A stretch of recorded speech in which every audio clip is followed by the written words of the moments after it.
Fine, but আমার মনে আছে কিছুদিন আগে আমি শায়েখ আহমদুল্লাহর একটা একটা ভিডিও দেখছিলাম, উনি খুব সুন্দর করে বলেছেন যে একটা বোধহয় ইন্টারমিডিয়েট পড়ুয়া মেয়ে তাকে জাস্ট হোয়াটসঅ্যাপে সম্ভবত নক করেছেন যে তিনি তার সেকেন্ড ওয়াইফ হতেছেন। তো শায়েখ আহমদুল্লাহ তার ওয়াইফকে দিয়ে মেয়েটাকে কল করিয়ে বুঝিয়েছে তুমি খুব ছোট, এই জিনিসগুলো আসলে তোমার সাথে যাচ্ছে না, আমাদের এজ গ্যাপ বা এটা আমি তো ইন্টারেস্টেডই না, আর এটা তোমার জন্য ঠিক না। কেন আমি এই কথাটা বললাম? এখনকার ফিমেলদের আমরা চট করে একটা সাকসেসফুল ম্যান আমাদের অ্যাট্রাক্ট করে, তার টাকা আমাকে অ্যাট্রাক্ট করে, তার ফেম আমাকে অ্যাট্রাক্ট করে।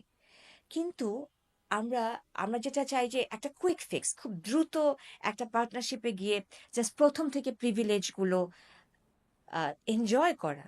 বাট ইন্টারেস্টিং ইজ এটা খুব লং টার্ম ডিপ সেটেড স্যাটিসফ্যাকশন দেয় কিনা এটা নিয়ে আমার কোয়েশ্চেন আছে। আমার মনে হয় দেয় না।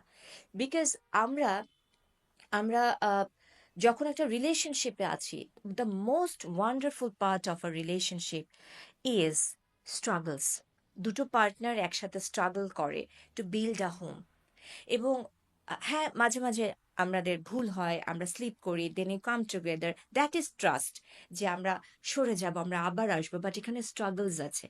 সো যারা ইয়াং ফিমেলস আছি, যারা আমরা খুব দ্রুত কারো পজিশন, কারো ফেম অথবা কারো টাকা পয়সায় খুব লালসায় পড়ে যাচ্ছি এবং খুব দ্রুত এই ধরনের রিলেশনশিপগুলোতে চলে যাচ্ছি, আমি তাদেরকে সিগনিফিক্যান্টলি ইমোশনালি সাফার করতে দেখেছি, অ্যাজ আ প্রফেশনাল দেখেছি,